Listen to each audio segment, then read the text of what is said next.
जीते रहो जीते रहो। बाबूजी, आज आपका विदाई समारोह है और ये देखिए कितना जन समूह एक साथ में एकत्र हुआ है। इन सभी को आशीर्वाद देना और इन सभी के लिए केवल एक ही कामना करना कि जिस प्रकार आपने प्रसिद्धि को प्राप्त किया है, यह भी अपने अपने क्षेत्र में अपने अपने पदों पर रहकर प्रसिद्धि को प्राप्त करें। आशीर्वाद है और कामना करता हूँ कि जो बच्चे स्कूल जाते हैं वो अपनी कक्षा में प्रथम आए। उम्मीद करता हूँ जो पिता अपने ऑफिस या किसी काम पर जाते हैं तो वो अपने काम को ईमानदारी से करें। अनुमोदना करता हूँ उन माताओं और बहनों की जो सुबह सवेरे उठकर बच्चों के लिए टिफिन तैयार करती हैं और अपने पतियों के लिए टिफिन तैयार करती हैं, क्योंकि वो समय सबसे कठिन होता है। सबसे पहले जागना, सारी व्यवस्थाएं करना और जगा देना। बार बार उनके लिए साधुवाद है, बार बार उन बहनों के लिए आशीर्वाद। बाबूजी, वो तो बात ठीक है, लेकिन अब जमाना बदल रहा है। अब तो स्कूलों में, हॉस्टलों में कैंटीन होने लगी है। अब तो बच्चे घर से पैसे ले जाते हैं, वहीं पर खाते हैं। वहाँ का खाना रोग को पालना, क्योंकि जो खाना बनाया जाता है, जिस भाव से बनाया जाता है, उसके साथ वो भाव भी प्रेषित होते हैं। जब माँ खाना बनाती है तो उसमें ममता होती है, और जब दुकान वाले खाना बनाते हैं तो उसमें उनका स्वार्थ निहित होता। वो भोजन उतना फायदेमंद नहीं हो सकता जितना फायदेमंद घर का भोजन है। इसलिए सभी बच्चों से मेरा यही कहना है कि कोई बाहर की वस्तु नहीं खाएगा। जो माँ बना कर देगी वो बच्चा वही खाएगा। हाथ उठाओ, कौन कौन ये संकल्प लेगा कि बाहर का भोजन नहीं करेंगे? बोलो बच्चों। अगर बच्चों ने संकल्प ले भी लिया तो तुम्हारी माँ को किसी किसी दिन 10 बजे तक नींद आती है, तो कैसे चलेगा? लेकिन उस और भी हमें ध्यान देना होगा। अगर ध्यान नहीं दिया तो एक से बढ़कर एक नई बीमारी हमारे शरीर को पकड़ती जाएगी। वैज्ञानिक खोजते रहेंगे नई नई बीमारियों के लिए नई नई दवाई। पहले खर्च करो, फिर बाद में शरीर बनाने के लिए खर्च करो। बाबूजी, आप हमारी तरफ से ये माला स्वीकार कर लीजिए। और आज आपके बेटे बहुए नहीं आए, मैं अभिनंदन स्वागत तुम्हारा स्वीकारता हूँ। बेटे मेरे इसलिए नहीं आए क्योंकि आज अगर नौकरी से एक दिन के लिए छुट्टी ले ली जाए तो कंपनी बच्चों की छुट्टी हमेशा के लिए कर देती है, क्योंकि उस लाइन में अनेकों बच्चे खड़े हुए वो नहीं आए हैं। मेरे बच्चे मुझसे बहुत प्रेम करते हैं। एक को मैंने PWD में लगवा दिया है और दूसरा बेटा मेरा वकील है। बड़ी खुशी होती है जब मोहल्ले से निकलता हूँ, कोई कहता है कि देखो वो इंजीनियर जी के पिताजी जा रहे हैं, कोई कहता है कि वो देखो वो वकील साहब के पिताजी जा रहे हैं। सीना चौड़ा हो जाता है जब संतान सुई रुके हो जाती है। ठीक है बाबूजी, लेकिन आप जाते जाते 2 शब्द हम सभी के लिए कहें, मेरे लिए कहें, ताकि मैं भी अपना जीवन उन्नत बना सकूं। 2 शब्द। बड़े से बड़े ऋषि मुनियों ने वेद लिखे, ग्रंथ लिखे, पुराण लिखे, लेकिन प्रस्तावना के वो 2 शब्द चाहकर भी नहीं लिखा। एक पिता अपने पुत्र से कुछ कहना चाहता है, वही 2 शब्द, लेकिन पूरा जीवन निकल जाता है और वो 2 शब्द नहीं कह पाता। एक पति अपनी पत्नी से 2 शब्द कहना चाहता है, परंतु पूरा जीवन निकल जाता है, वो 2 शब्द नहीं कह पाता। इन 2 शब्दों के जीवन के सार में सारा जीवन निकल जाता है, लेकिन ये 2 शब्द पूरे नहीं हो पाते।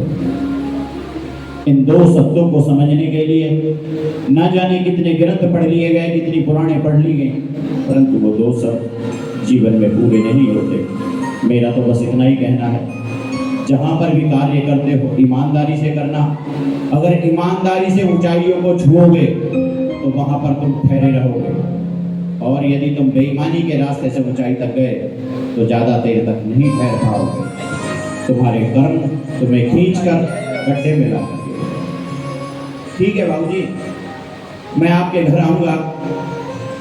आप कहते हैं कि आपके बच्चे आपसे बहुत प्रेम करते हैं, तो बस मैं आपको एक बात बता देता हूँ कि धीरे से आप सुनिएगा। अपने बच्चों से जाकर कहना अरे क्या बात करते हो, ये कोई बड़ी बात नहीं। कभी भी तुम मेरे घर आना, मेरे बच्चों को देखना और मेरी बहुओं को देखना, बहुत प्रेम करते हैं, बहुत प्रेम। आइए बाबूजी, आइए।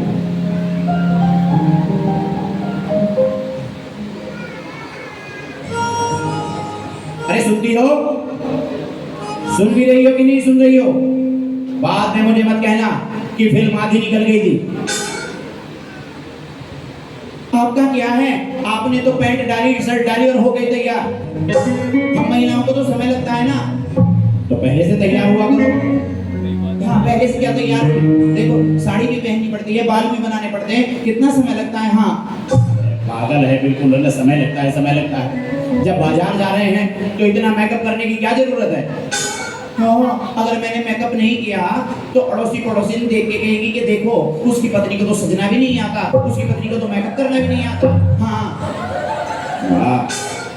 बहाना पड़ोस का। पहले तुम यहाँ से मेकअप करके निकलती हो, फिर बाजार में तुम्हें कोई देखता है तो कोहनी मार के कहती है देखो देखो वो मुझे देख रहा है। अरे ये बता के जब तेरा विवाह मुझसे हो गया तो मेकअप करने की जरूरत क्या है? तो तुम्हारी तरह झल्ली बन के निकल जाऊं घर से? मैं तुझे बेकार दिखाई देता हूँ? देखा है कभी चेहरा? ध्यान से आईने में देखना, एकदम काले कर हुए हो। तुझे मैं काला दिखाई देता हूँ तो उसी समय पर मना कर देती, जिस समय पर तुझसे मेरा विवाह हुआ था, विवाह होने की बात चल रही थी, तब मना कर देती। कैसे मना करती? पापा ने तुम्हारी डिग्री जो देख ली थी इंजीनियरिंग की। ओहो, तो विवाह मुझसे नहीं डिग्री से हुआ है। जो भी है, ये कंगा पकड़ो, मैं साड़ी के फॉल ठीक कर रही हूँ, आप मेरे बाल से बांध दो। पागल है क्या बिल्कुल? अगर किसी ने देख लिया तो क्या कहेंगे लोग? देखो, पति पत्नी दोनों आपस में मिल बांट कर काम करते हैं, और अगर किसी ने देख भी लिया तो कुछ बुरा होने वाला नहीं है। क्यों? अरे सब घरों में ऐसा ही होता है, सब घरों में ऐसा ही होता है, सब घरों में ऐसा ही होता है। हाँ हाँ, सब घरों में ऐसा ही होता है, बस बाहर पता नहीं लगता। तुम मेरे बाल संवारो, मैं साड़ी के फॉल ठीक कर लेती हूँ।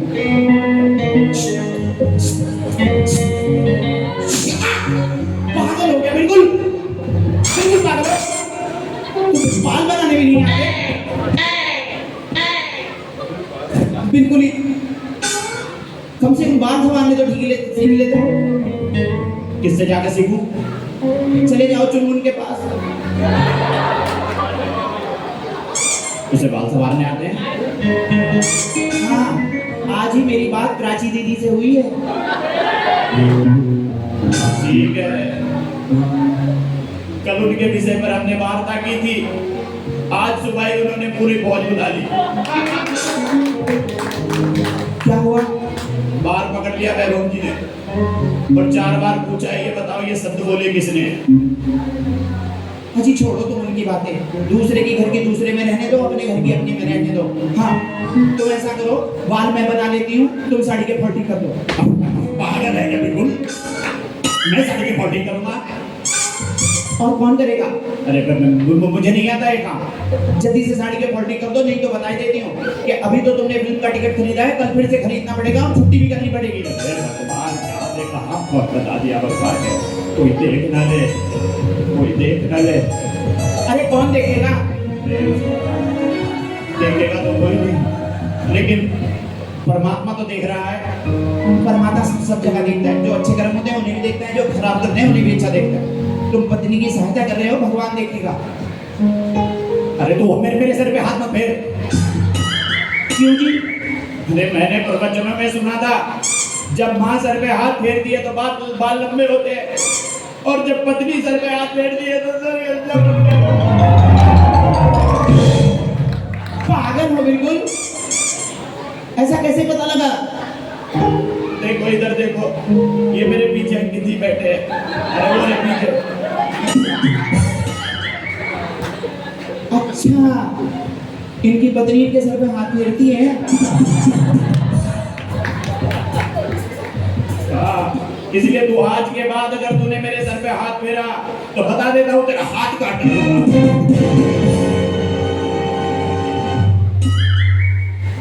देखो तुम्हारा क्या मन है? तुम मुझे गुस्सा दिखा रहे हो? अरे गुस्सा कहाँ दिखा रहा हूँ, मैं तो गुस्सा करके देख रहा हूँ कि मैं गुस्सा कर भी सकता हूँ या नहीं कर सकता। बेटा बाबूजी आ गए, सर पे पल्ला रख ले। बाबूजी आ गए। ओए हो, सर पे पल्ला रख। पागल हो तुम? पूरे 8,000 रुपए लगाए मैंने ब्यूटी पार्लर में जाकर अपने बालों पर, और बालों को ढंग। अरे बाबूजी आ गए, सर पे पल्ला रख ले। पागल है क्या बिल्कुल? सर पे पल्ला। बाबूजी प्रणाम। बाबूजी जी के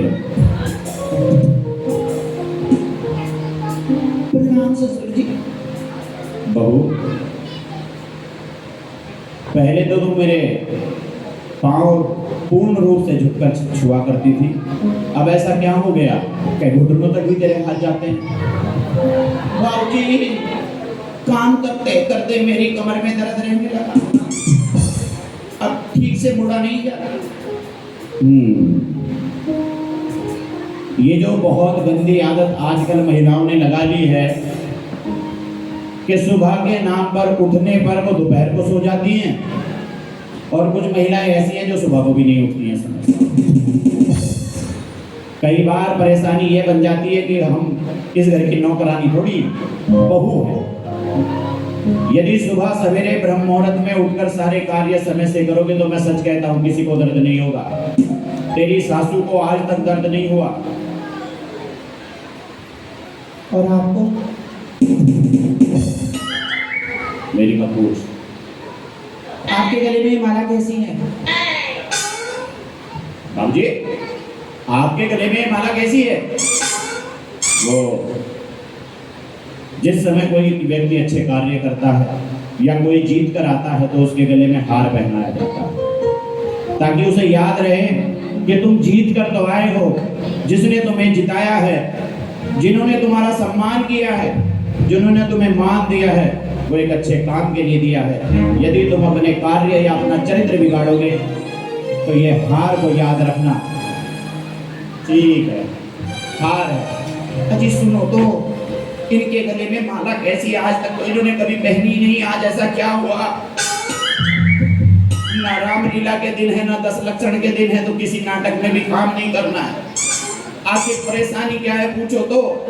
बाबूजी माला क्यों पहनी है? बेटा रिटायर्ड हो गया। वाह वाह पिताजी आप रिटायर्ड हो गए, अब हमारे साथ में रहना। हाँ बहुत बहुत सुंदर, बहुत सुंदर। रिटायर्ड हो गए वो, रिटायर्ड, और तुम खुशी मना रहे हो? यही तो बात मैं पूछ रहा हूँ। पिताजी रिटायर्ड हुए और मुझे पता तक नहीं चला। आज के दिन तूने फिल्म देखने का प्लान बना लिया, लेकिन ये नहीं देखा कि आज पिताजी का रिटायरमेंट था, मुझे वहां जाना चाहिए था। पिताजी आपने बताया क्यों नहीं कि आज की तिथि में आपका रिटायरमेंट था? बेटा मैं जब घर आता हूँ, जब तक मैं सो जाता हूँ तुम उसके बाद तक आते हो। सुबह उठकर जब तक मैं ऑफिस चला जाता हूँ तब तक तुम सोते रहते हो। इसलिए मैंने तुम्हारी पत्नी से बता दिया था। क्यों बे? तूने मुझे बताया नहीं? क्या क्या बताऊं मैं? सब काम मैं ही बताऊं। सुबह का टिफिन मैं बनाऊं, बाबूजी के लिए मैं बनाऊं, आपके लिए मैं बनाऊं, बच्चों के लिए मैं बनाऊं, कपड़े मैं दो, और तुम्हारे चक्कर में कितनी बार मेरे सीरियल भी छूट जाते हैं। मुझ पर तो कोई दया ही नहीं करता। बहू रोने की आवश्यकता नहीं। कहाँ जा रहे हो? बाबूजी ओ हम जा रहे हैं बाजार। किस लिए? ओ रसोई का सामान खत्म हो गया है, उसे लेने के लिए। बेटा तो दोनों की जाने की क्या आवश्यकता पड़ी? तुम ले आते रसोई का सामान। अरे कैसे लेके आओ रसोई का सामान? चीनी लेकर आता हूँ तो बोलती है फीकी ले आए, मिर्च लाकर देता हूँ तो कहती है इसमें मिर्च नहीं लग रही है, नमक लाकर देता हूँ तो कहती है क्या ये रेत उठाकर ले आए। अपनी पसंद से लाएगी वो। बेटा गृहिणी को घर का कार्य और पुरुष को बाहर का कार्य करना चाहिए। जब गृहिणी बाहर का कार्य करने लगे और पुरुष घर का कार्य करने लगे तो समझ लेना आप परिस्थिति विपरीत होने वाली है। बाजार जा ही रहे हो तो जाते जाते मुझे एक कप चाय पिला दो। सुनो जी, मैं ना पिलाऊंगी चाय। क्यों? बड़ी मुश्किल से तो पार्लर वाली के पास से मेकअप करवा के बाल स्ट्रेट करवा के आई, अब रसोई में जाऊंगी तो पसीना पसीना हो जाऊंगी। पागल, कितने रुपए दे के आ गई? बस 8,000 दिए। 8,000 रुपए देकर आ गई तो? हाँ। तुझे ये पता नहीं ये पैसा कहाँ से आता है? हाँ, मेरा पति कमाता है। पागल, कम से कम ये तो सोचा होता 8,000 रुपए चाय बना कर ले आ जाता।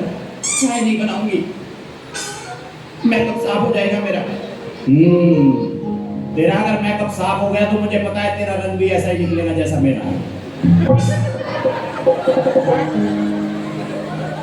ये बातें बोलने की नहीं होती हैं। बोलने क्यों नहीं होती? अगर 8,000 रुपए तूने लगाए, अगर 8,000 मैंने अपने ऊपर लगा दिए, तो फिर देखना मुझे भी कितना बेटा चाय। हाँ, चाय। अरे चाय लाऊंगी बाद में। वो छोटे वाली बहुत तेज है, ये अब रिटायर्ड हो गए हैं, इनके हिस्से में कोई फंड बोनस कुछ तो होगा, वो पता कर लो। हाँ, ये बात ठीक है। अब जी, ओ फैमिली बड़ी हो रही है तो बेटा गाड़ी ले ली, तो मैं क्या करूँ? डाउन पेमेंट के पैसे दे दो, EMI में भर लिया। बेटा तुम्हारी पढ़ाई लिखाई करने के लिए मैंने सारा फंड बोनस पहले से ही लेकर लगा दिया। मेरे पास अब कोई भी धन शेष नहीं है, क्योंकि मेरे पिताजी ने मुझे कहा था कि धन एकत्र नहीं करना, पूत सपूत है तो धन का क्या करना, और पूत कपूत है तो धन का क्या करना। अगर कमाना ही है तो बच्चों को कमाना, उनके संस्कार कमाना। अगर बेटा अच्छा हुआ तो धन कमा कर ले आएगा, और बच्चा अगर बिगड़ गया तो कमा कमाया धन सब बेकार कर जाएगा। बाबूजी के पास पैसे तो है नहीं, चाय बना कर ले आ। चाय बनाए मेरा ठिंगा, मैं नहीं बनाऊंगी चाय। हाँ बहू, तूने तो कभी मेरे सामने अपने सर से पल्ला भी नहीं उखाड़ा। और आज हाँ, कितने दिन हो गए मुझे ढूंढते ढूंढते, सिर्फ यही सोचते सोचते कि आज नहीं तो कल अच्छे दिन आएंगे। आपने ये दिखाया हमें अच्छे दिन, सोच रही थी एक दिन रिटायर्ड होंगे तो कुछ आपके पास धन दौलत होगी, कुछ अच्छा कर लेंगे। अब क्या करेंगे हम सब? कहाँ लाकर बैठाया आपने? बहू, ये सब बातें ठीक नहीं है। जिस प्रकार से तुम मेरे सामने पेश आ रही हो, ये शोभा नहीं देता। हाँ, सारी की सारी व्यवस्थाएं तो मेरे लिए हैं, उस छोटी बहू के लिए कोई व्यवस्था नहीं है। उसे तो बेटी बेटी बेटी करके बुलाते रहते हैं, और मुझे बहू तुमने चाय बना ली, बहू तुमने भोजन बना लिया, तुमने ये कर लिया, तुमने वो कर लिया। क्या बड़ा होना है पाप है? मुझे चाय मिलेगी। अगर चाय पीनी है तो रसोई में चले जाना, फ्राई पैन रख लेना, गैस जला लेना, उसमें थोड़ा पानी डाल लेना, उसमें थोड़ा दूध डाल लेना, पत्ती डाल लेना, और चीनी तो डालना मत। क्यों? उम्र हो चली है, अगर शुगर हो गई तो इलाज के पैसे कौन देगा? कहां से आएंगे पैसे? जब तक थे जेब में पैसे, हर कोई पूछता रहा कि तुम्हारे हाल है कैसे। आज जेब से पैसे खत्म हो गए तो कोई ये पूछने के लिए तैयार नहीं कि तुम्हारे हाल है कैसे। बहू, इतनी निर्मोही ना बन। घर की बातें अगर घर में ही रह जाए तो अच्छा है। जो तूने मुझे कहा वो मैंने सुन लिया, जो मैंने तुझे कहा वो तूने सुन लिया। इसे एक बुरा स्वप्न समझकर भूल जा बेटी, भूल जा बेटी, भूल जा। तो सुनो, अगर भुलाना ही चाहते हो तो आज ये निर्णय होकर रहेगा। 6 साल मैंने आपको अपने हाथ से बनाकर खिलाया है। 6 साल पहले वो छोटी वाली के साथ में खा लो, उसके बाद में हम बातें करेंगे। हाँ चलो जी, चलो चलो।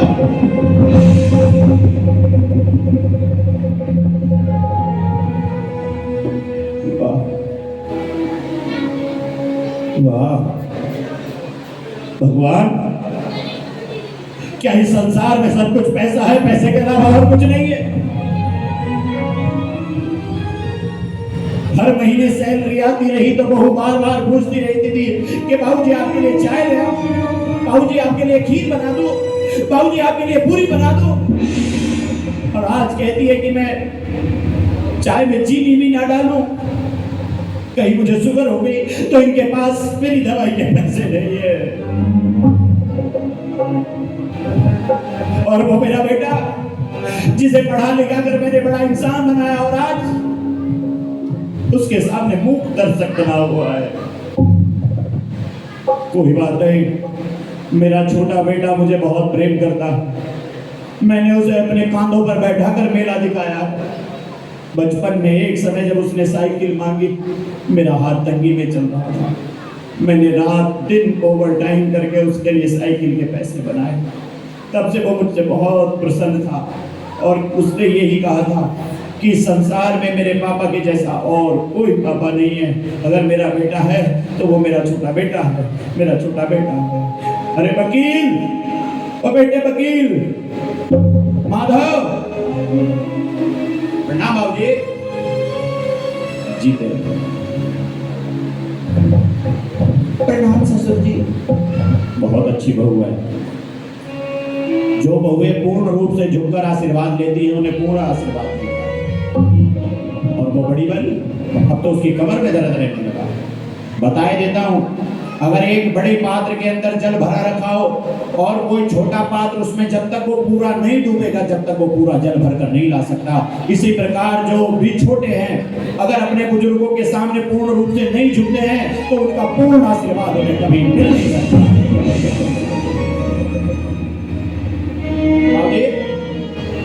माला डालकर घूम रहे हैं, ये तो आपका ऑफिस का टाइम था और आप इस समय यहाँ पर हैं। हाँ बेटा, तब मैं रिटायर्ड हो गया हूँ। मेरी इच्छा है कि मैं अब तुम्हारे साथ में रहूँ। तो क्या चिंता है बाबूजी, आज से आप हमारे साथ रहेंगे, बिल्कुल हमारे साथ में रहेंगे। बोलो क्या चाहिए? बेटा एक कप चाय पीनी। हाँ हाँ, चाय पी लेंगे। सुन भाई, चाय ले आ। ठीक है जी, चाय ले आऊंगी, लेकिन इनके गले में माला कैसी है? बाबूजी, आपके गले में माला कैसी है? फूलों की है। ये तो समझ में आ रहा है फूलों की है, लेकिन क्यों पहनी है? बताऊंगा बेटा, चाय पीते पीते बताऊंगा। जा भाई, चाय ले आ। और तेरी माँ जो चाय का मसाला बनाती है वो ही चाय का मसाला डालकर लेके आना। हाँ ठीक है। बाबूजी, मुझे कुछ समझ नहीं आया कि आपने ये सब, आज माला, ऑफिस गए भी नहीं है, आज छुट्टी है क्या? बताऊंगा बेटा, एक साथ में इतने प्रश्न मत कर। बचपन में जब तो प्रश्न करता था तो एक ही प्रश्न कई बार करता था, और आज बड़ा हो गया है तो उतने ही समय में कई प्रश्न एक बार कर लेता है। ये लो बाबूजी चाय। हाँ, अजी पूछो, पूछा नहीं आपने? मैं पूछा था, बोल रहे थे चाय पीने के बाद बताऊंगा। जल्दी पूछो कि उनके गले में माला कैसी है, जल्दी पूछो पूछो। बाबूजी, आपके गले में माला कैसी है ये बता दो। बेटा तुम दो घूम रहे, बताएंगे अभी, दो घूम रहे, बिल्कुल ही सत्यानाश हो जाएगा तब पूछोगे क्या? हाँ जल्दी से पूछ लो। बाबूजी, आपके गले में माला कैसी है? अरे बेटा, मैं तुम्हारा बाप हूँ, जब तक पूरी चाय नहीं पीऊंगा कुछ नहीं बताऊंगा। अब पूछो पूछो। बाबूजी, आप माला पहनकर क्यों घूम रहे हैं? बेटा मैं रिटायर्ड हो गया, तुम्हारे साथ में रहूंगा। ठीक है बाबूजी, चिंता करने की क्या आवश्यकता है, आप हमारे साथ में रहना। मेरी पत्नी भोजन बनाएगी, आप भोजन खाना। इधर सुनो, बड़े वाली तो बाजार गई हैं, इनके हिस्से में जरूर कुछ ना कुछ फंड बोनस आया होगा। पूछ लो, उसके आने से पहले पहले पूछ लो, नहीं तो सारा हड़प कर जाएगी। और बड़े होने का इतना फायदा उठाती है कि हमें तो बोलने ही नहीं देती। हाँ पूछ रहा। बाबूजी, थोड़े से पैसे की आवश्यकता थी, इसलिए। वो इसलिए बाबूजी कि मकान पुराने हो गए, इनमें सीलन आने लगी है, तो मैं सोच रहा हूँ इनका कुछ रेनोवेशन करवा दूँ, बदलवा दूँ तो ज़रा अच्छा हो जाएगा। कई बार वो वकील आते हैं तो नाक से तोड़ कर बैठ जाते हैं, इसलिए आप कुछ पैसा दे देते तो ठीक हो। बेटा, मेरी संपत्ति तुम हो, मेरे पास कोई संपत्ति नहीं है। सारा फंड बोनस मैंने पहले से ही निकाल कर तुम्हारे विवाह शादी और तुम्हारी डिग्रियों में लगा दिया। अब मेरे पास कुछ भी शेष नहीं है। ठीक है बाबूजी, कोई चिंता नहीं है। अगर शेष नहीं है, मैं मेहनत करूंगा, एक नहीं तो चार मैं वकीलों को पकड़ूंगा। कहीं अगर झगड़े नहीं होंगे तो जबरदस्ती झगड़े करवाऊंगा, उनकी फाइल बनवाऊंगा, लेकिन मैं आपका लालन पालन करूंगा। कहाँ जा रहे हैं झगड़े करवाने के लिए? कहीं नहीं, सोच रहा था यार छोटे बाजार में निकल जाऊं, बतेरी भीड़ रहती है। अगर वो बिल्कुल, अगर झगड़ा उल्टा अपने गले में पड़ गया तो फिर अपने लिए वकील ढूंढते फिरना। बता देते हैं, जब इनके पास फंड बोनस नहीं है तो हम क्यों खिलाएंगे? वही खिलाएगी ना। जब तक सैलरी आती रही तो वो खुद खिलाती रही। अब इनके पास पैसे नहीं रहे तो ये हमारे साथ में रहेंगे। ऐसा कैसे हो सकता है? बोल दो इनको, मैं बनाने वाली नहीं हूँ खाना वाना। हाँ बाबूजी, अब आप तो जानते ही हैं कि मेरी पत्नी शहर से आई है, दिल्ली में रहने वाली है। तो परेशानी क्या है? इसको खाना बनाना नहीं आता। आता तो है लेकिन हफ्ते में एक बार ही बनाती है। मैं समझा नहीं। बाकी समय पे तो ये ऑनलाइन कभी पिज्जा ऑर्डर करती है, कभी मोमोज ऑर्डर करती है। अब बाबूजी आप कहाँ भी पिज्जा मोमोज खा पाओगे? वाह वाह मेरे लाडले वाह। तुझे याद नहीं होगा जिस समय पर तेरी माँ तुझे छोड़कर मर गई, उस समय मैं तेरे लिए माँ बना, तेरा पिता बना, तेरी छोटी छोटी जरूरतों को पूरा करता रहा। और आज केवल 2 रोटी खाने के विषय पर आया तो तू मुझे पास एक कहानी कट के ले आया। मोमोज खाती है, पिज्जा खाती है, लेकिन अपने ससुर के लिए 2 रोटी नहीं बना सकती। अरे भाई, 2 रोटियां बना दिया करना। देखो, अगर इस घर में मुझे रखना चाहते हो तो ये जंजाल मेरे सर में मत डालो। अगर ये आपके हिस्से में रहेंगे तो मैं इस घर में नहीं रहूंगी। बता रही हूं, मैं आज ही चली जाऊंगी। रास्ता निकालना पड़ेगा कोई ना कोई। बाबूजी, आप ऐसा करना कि अब अगर बड़े भैया के पास भी भोजन नहीं है, वो कहते हैं कि इधर खाना है, इधर ये भोजन बनाने के लिए तैयार नहीं है, केवल भोजन के चक्कर में अगर घर बिगड़ गया तो लोगों में बदनामी हो जाएगी। इसलिए आप ऐसा कीजिए, बाहर रेस्टोरेंट पर अपनी व्यवस्था कर लीजिए। आधे पैसे मैं दे दूंगा और आधे भैया, बड़े भैया दे देंगे। क्या कहा तुमने? क्या कहा तुमने? जब इस घर में तुम्हारी माँ नहीं थी तब मैंने तुम्हें रेस्टोरेंट से भोजन नहीं खिलाया, और आज इस घर में 2 स्त्रियां होने के बावजूद भी मैं भोजनशाला के लिए बाहर चला जाऊं? नहीं, मैं अपने पुरखों का सम्मान नहीं गिरा सकता। मैं रेस्टोरेंट पर भोजन नहीं कर सकता। कल लोग मुझसे पूछेंगे, मैं उन्हें क्या उत्तर दूंगा कि उसके घर में 2 बेटे हैं, 2 बहुएं हैं, और मैं रेस्टोरेंट पर भोजन कर रहा हूं। नहीं मेरे बेटे, मैं इस तरह अपना सम्मान नहीं गिरा सकता। तो आपके चक्कर में मैं भी अपना घर नहीं बिगाड़ सकता। किसी वजह से अगर ये अपने घर चली गई, घर जाकर इसने मुकदमा कर दिया और मुकदमे में दहेज का सामान उल्टा सीधा लिखवा दिया तो पूरी उम्र निकल जाएगी। इतने पैसे रेस्टोरेंट पे भी नहीं लगेंगे जितने आने जाने में और तारीख लगवाने में लगवा देंगे। तो तुम मुझे भोजन नहीं देगा? नहीं दे सकता हूं। अगर आपको भोजन दूंगा तो मेरे भोजन में समस्या हो जाएगी। ठीक है, कोई ना कोई रास्ता अवश्य निकलेगा, क्योंकि भगवान जब सारे रास्ते बंद कर देता है तो कोई ना कोई रास्ता अवश्य निकल कर आता है। आज भी कोई ना कोई रास्ता निकल कर आएगा, कोई ना कोई रास्ता निकल कर आएगा। क्या यहाँ पर खड़े हुए ये जितने भी बूढ़े होते हैं, बूढ़े सभी सख्या जाते हैं। पता नहीं क्यों चढ़ चढ़ चढ़ चढ़ चढ़ चढ़ चढ़ चढ़ ऐसा मानते हैं कि जैसे संसार का सारा ज्ञान इनके पास है, सारी दुनिया में यही घूम कर आए हो, सारा ज्ञान इन्होंने ही इकट्ठा किया हो, हमारी पढ़ाई लिखाई सब बेकार।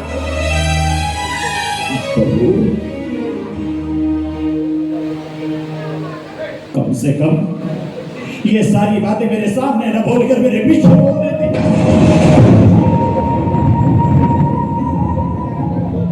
मैं उन लड़कियों में से नहीं हूं जो पीठ पीछे बातें करें, मैं बचपन से ही मुंह पर बोलती आई हूं।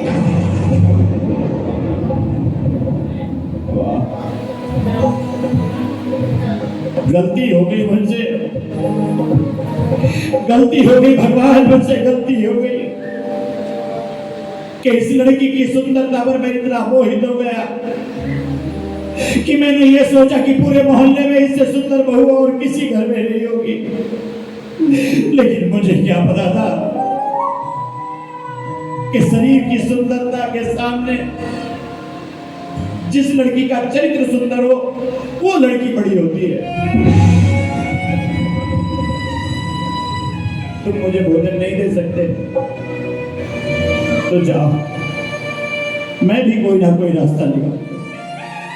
चलो यहाँ से चलो। एक दो दिन तो भोजन खिलाई देती।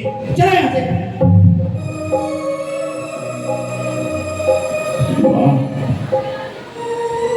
बिमला, अच्छा हुआ तो समय रहते यहाँ इस धरती को छोड़कर ऊपर चली गई, वरना आज अपने इन बेटों की करतूत देखकर तू फिर से मर जाती। अगर यही संतान का रूप है तो नहीं चाहिए ऐसी संतान। अगर यही बहुओं का रूप है तो नहीं चाहिए ऐसी बहुएं। पूरा जीवन आदमी मेहनत कर लगा कर ये व्यवस्था बनाता है कि अपने घर को संजो कर रखे, एक ऐसी बहू उसके घर में आ जाए जो पूरे घर को जोड़ कर रखे, क्योंकि ये शक्ति केवल नारी के पास है। वो चाहे तो घर को जोड़ कर रख सकती है और वो चाहे तो घर को बिखेर सकती है।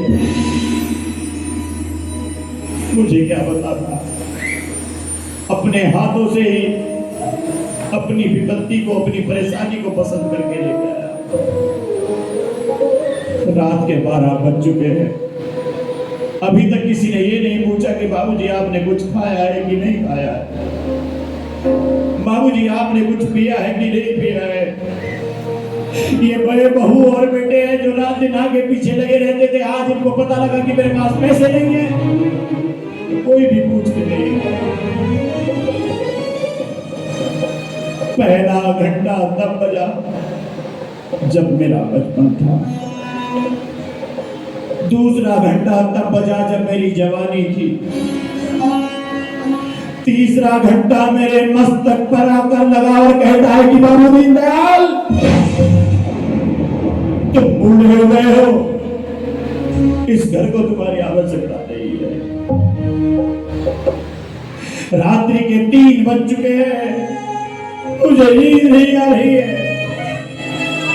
और ये वो मेरे बेटे आराम से सो रहे हैं जिनके लिए मैं रात भर जागा, जिनके पेशाब करने पर उनके कपड़े बदलता रहा, आज वो चैन से सो रहे हैं, चैन से सो रहे हैं।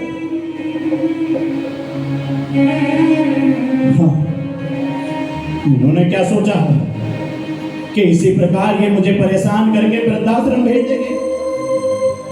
यही इन दोनों की युक्ति रही होगी कि अब बूढ़ा बोझ बन गया है तो इसे वृद्धाश्रम भेज देंगे, मगर नहीं, जब तक श्वास चल रही है तब तक ये घर मेरा है और इस घर में वही रहेगा जो मुझे भोजन देगा। और सुने, ओ माधव, तुम सो रहे हो? क्या बात है बाबूजी, इतनी सुबह सुबह पूरा मोहल्ला जगा दिया आपने। कम से कम ये तो सोचा होता है कि हमारा मोहल्ले में क्या स्टेटस है। आपको तो पता ही होगा कि मेरा जो कुत्ता टॉमी है ना, रात में तो वो भी नहीं भौंकता है। वाह, बेटे ने घर में कुत्ता पाल के रखा है जो रात को भौंकता भी नहीं है। क्या एक बाप के लिए 2 रोटी नहीं है?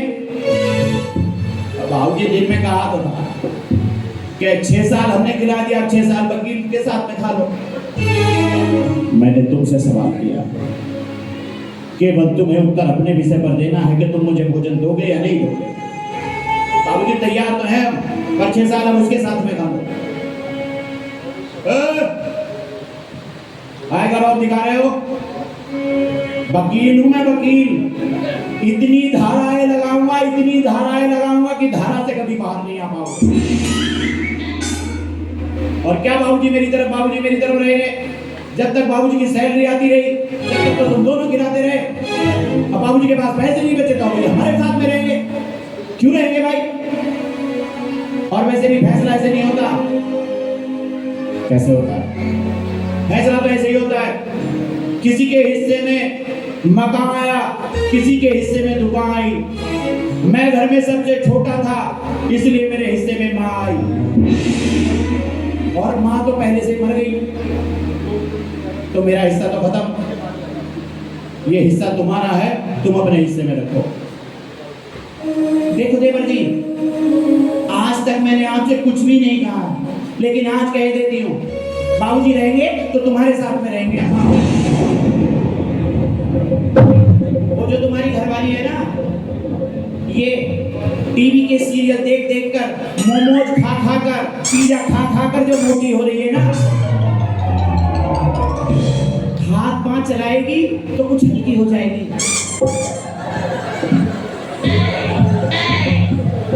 तुमने मुझे मोटी कहा? मोटी कहा तुमने मुझे?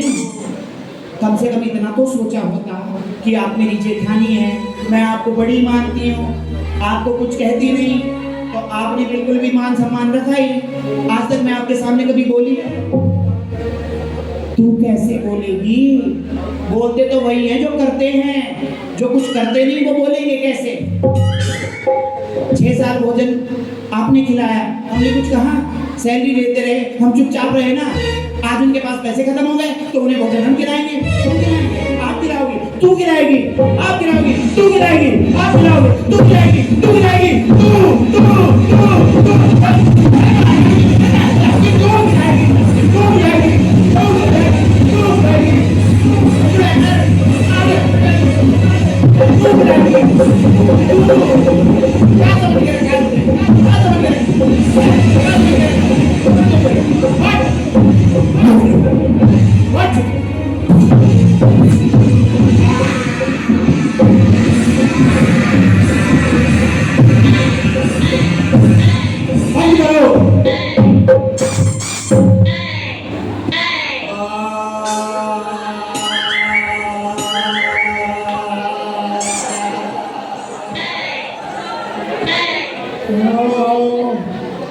कितनी जोर से काटा है देवर जी ने।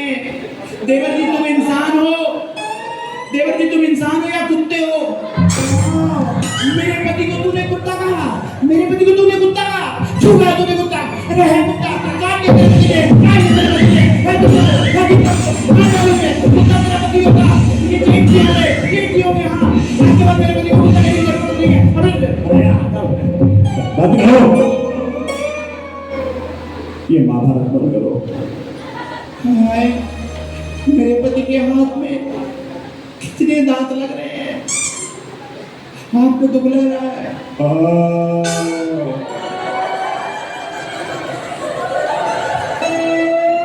सच में दुख लग रहा है।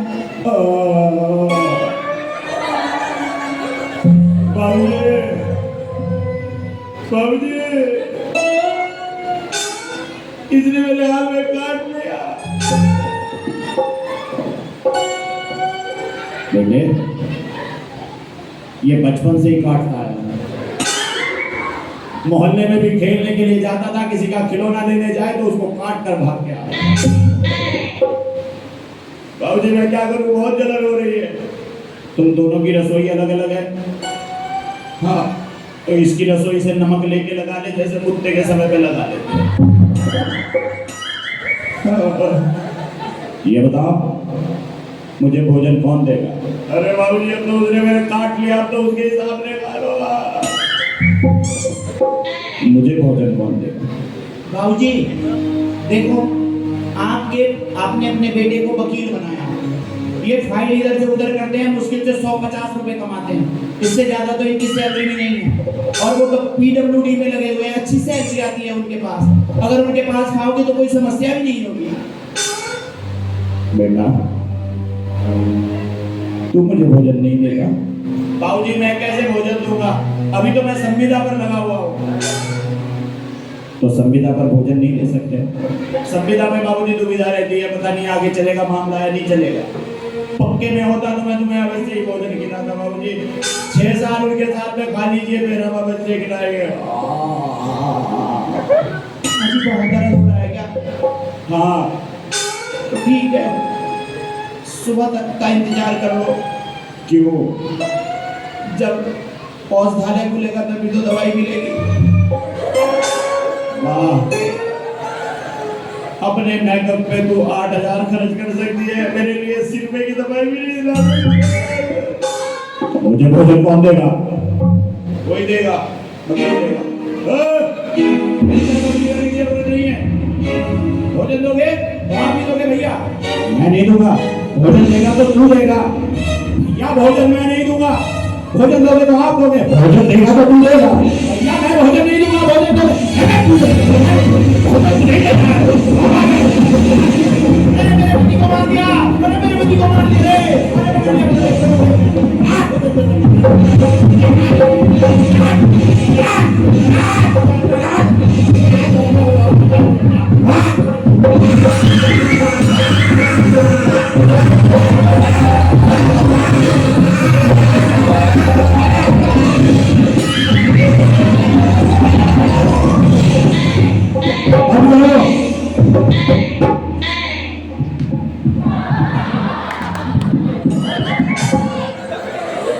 दो रोटी के चक्कर में तुमने मेरे घर में महाभारत चला रखा है।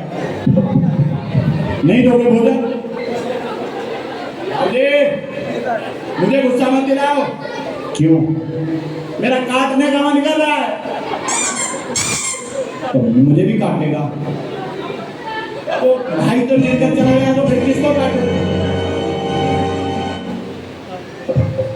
ये बच्चे किसके हैं? ये बच्चे किसके हैं? बड़ा गुलगुला बच्चा है, बड़ा गुलगुला बच्चा है। हाथ दे, मैं तेरे हाथ में काटूंगा। ला, ला, ला, ला,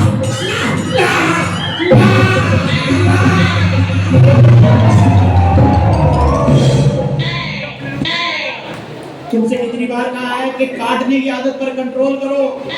अभी तक खुद वकील हो, फिर अपने लिए वकील ढूंढते फिरोगे।